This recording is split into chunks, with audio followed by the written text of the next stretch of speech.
Well, hopefully they can expect a lot. People are, and that's sometimes that's that's difficult, or that's how do you say? Is it fair? But people expect, okay, what he's been doing at Ajax, he's going to do the same at United. I think there's a big difference between the Dutch league and of course the Premier League.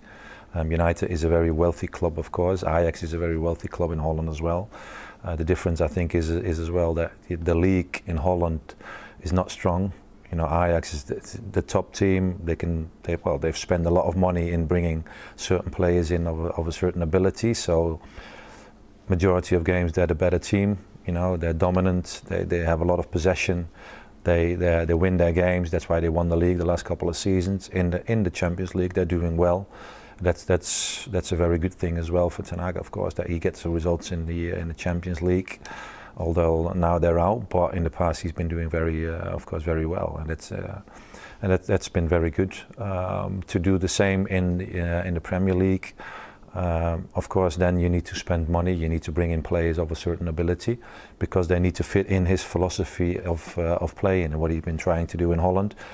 Probably he's going to try to do the same thing in England, at Manchester, of course.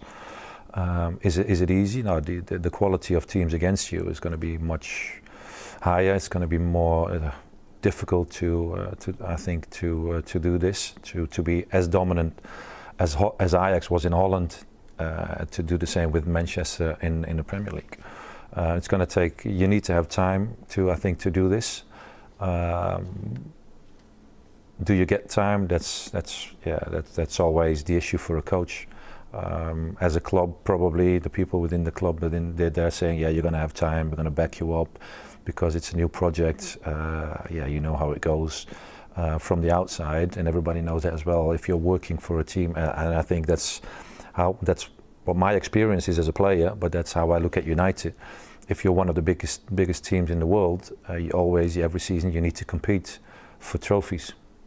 You don't have time to build and then have a very bad season to hopefully get the next season a very good one. I think every season you need to compete for the FA Cup, for winning the Premier League, to do well in the Champions League.